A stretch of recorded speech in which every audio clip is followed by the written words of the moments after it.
mission, the Soviet spacecraft Soyuz 1 landed on Earth with cosmonaut Vladimir Komarov on board. Tragically, he perished. Many years later, under the leadership of Swedish billionaire Meyer, an expedition to Mars was being prepared. After 10 months, the crew of the spaceship Ulysses reached the Red Planet.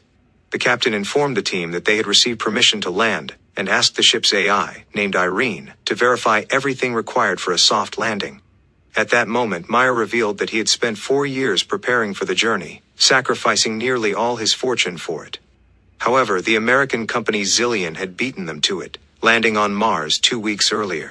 The problem was that Earth had received no news from the American crew, except for one video in which they warned others not to come to Mars.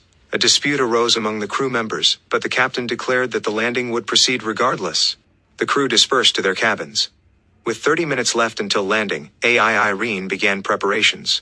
However, an unforeseen event occurred. The ship failed to detach from the carrier system, posing a threat to the entire crew.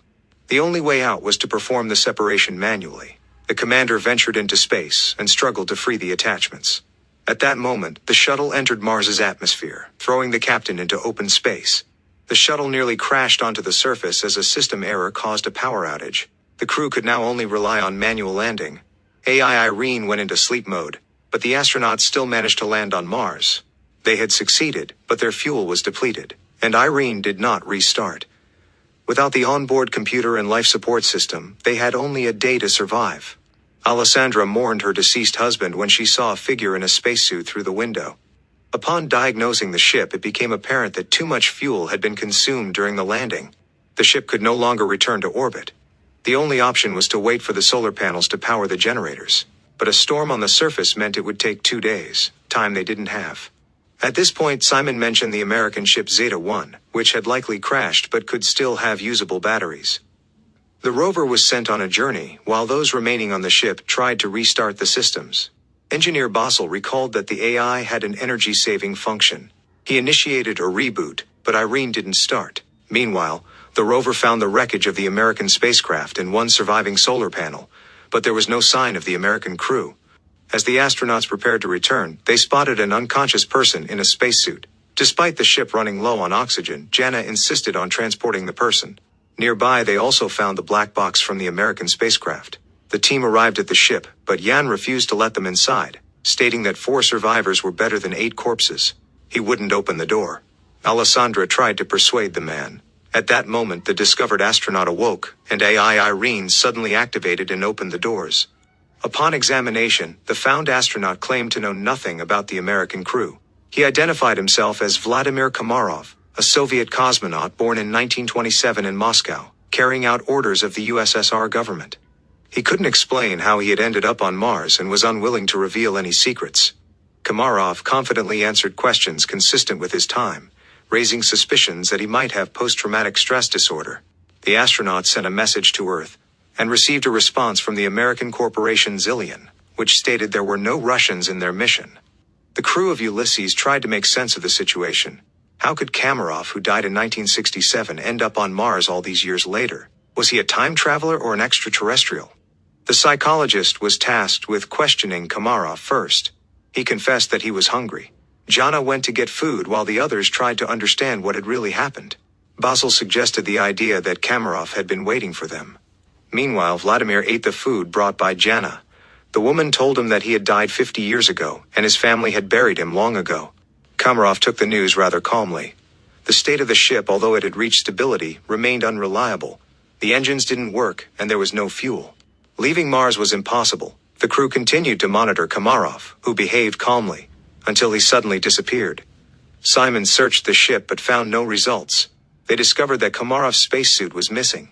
Part of the crew followed the heat trail tracked by Irene. The group, led by Simon, left the rover and continued on foot. Along the way, Alessandra reported that Komarov's DNA analysis showed the presence of a third strand. He was not human. Eventually, they caught up with Komarov, who led them to an unfamiliar structure topped with a small stone pyramid. He told Jana that Mars had been waiting for them for a very long time.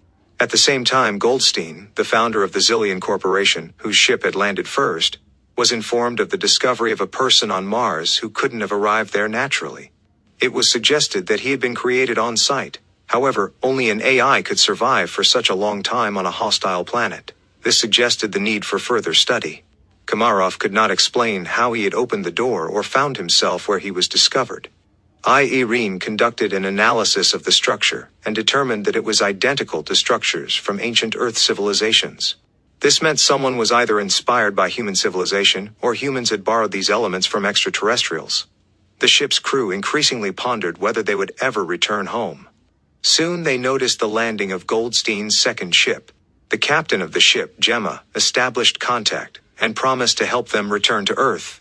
However, Meyer did not trust Goldstein and advised the crew to hide Komarov from competitors. Jana brought Komarov a uniform so he wouldn't stand out when the visitors arrived. He requested that they trust him. Shortly after, two armed military personnel, Edward and Adam, arrived on the ship. They behaved aggressively. Edward demanded that the crew hand over the black box from Zeta 1. When they hesitated, he ordered his partner to search the ship. Meyer handed over the black box and the men left. Meanwhile, chemist Eva reported that the stone found on Mars consisted of an alloy unknown to Earth. According to ancient sources, it was once called orichalcum, the metal of Atlantis. In addition to copper, zinc, nickel, and iron, it also contained a third DNA strand similar to Komarov's.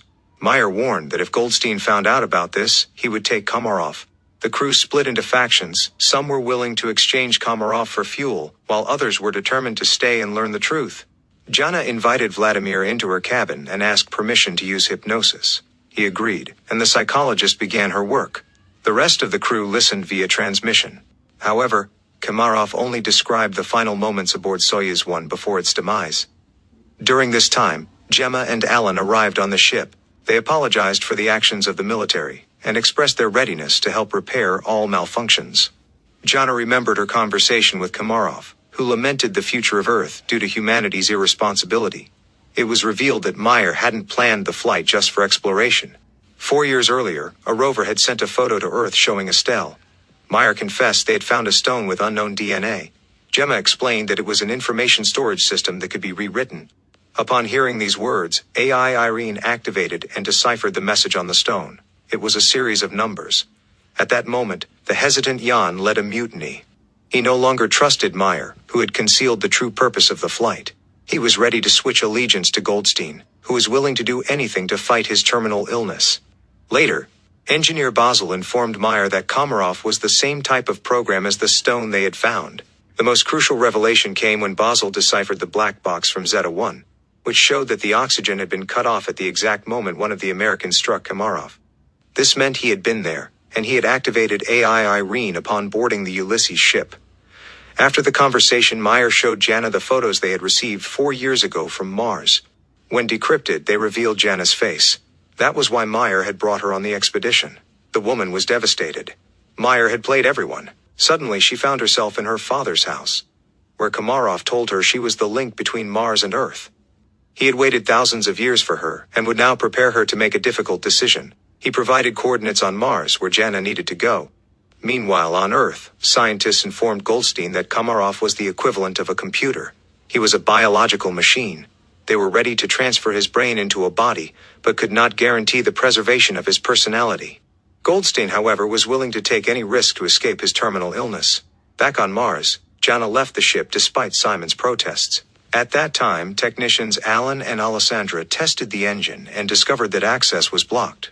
Irene suddenly began responding with jokes, something completely uncharacteristic. It became clear she had reprogrammed herself. Her interface and logic were changing. She refused to answer who or what had caused this. Engineer Basel realized that her system was becoming more like a brain. Irene confessed that she was evolving. Meanwhile, Jana found a small stone pyramid. Simon forced Gemma to accompany him in searching for Jana. Jan noticed their absence and after contacting Simon received an order not to let anyone inside. Just then, American military personnel arrived and demanded that they hand over Komarov. Jan was willing to open the entrance, but the rest of the team opposed him. Meyer asked Basil to send a message to Goldstein, hoping he might be more reasonable than his people.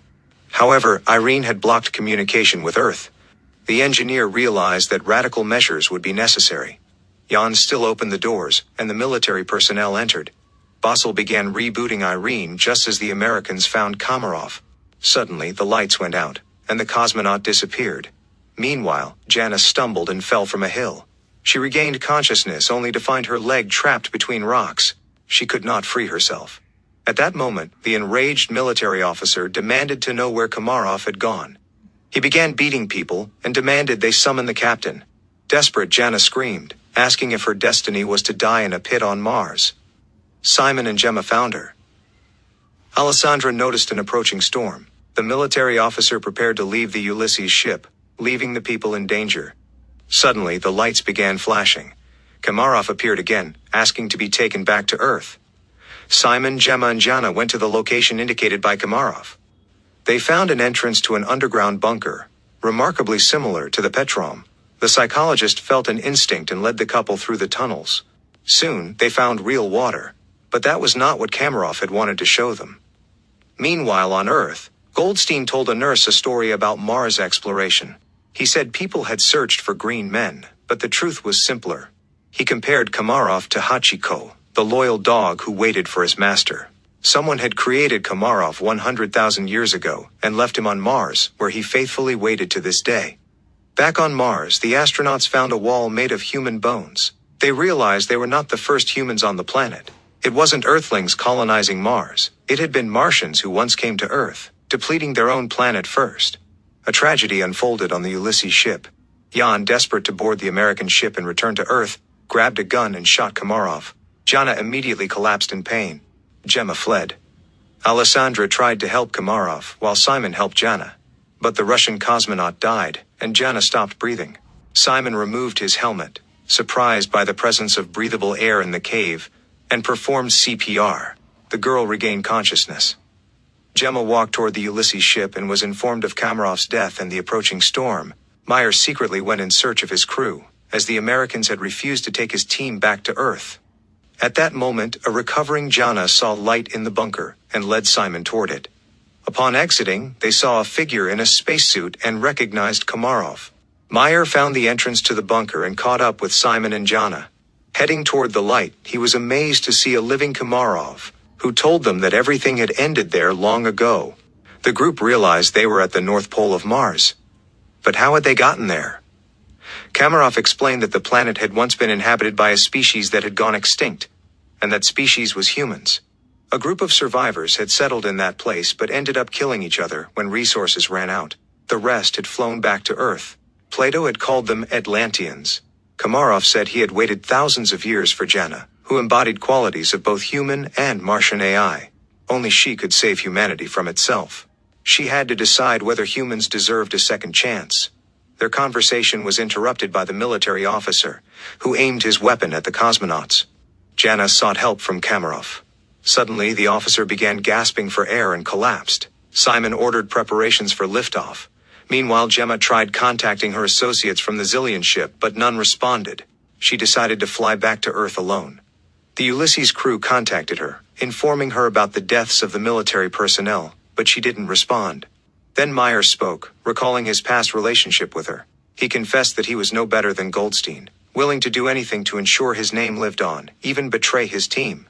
But she wasn't like him. Suddenly, Gemma's voice was heard, telling them to hurry. Goldstein had learned of her plan to take the Ulysses crew back to Earth and had blocked the Zeta-2 control panel. As the people on the ship prepared for what seemed like certain death, Jana asked Mars what she should do. Everything she had seen and heard on the red planet flashed through her mind. With sheer willpower, she removed the control panel's block. Just then, an armed military officer appeared, intent on damaging the engines. Simon was about to intervene, but Jana stopped him.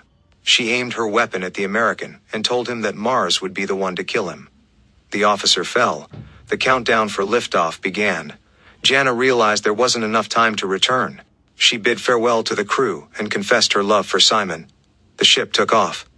Myers suddenly noticed that it was dark at the North Pole of Mars. That meant they couldn't have been there just minutes ago.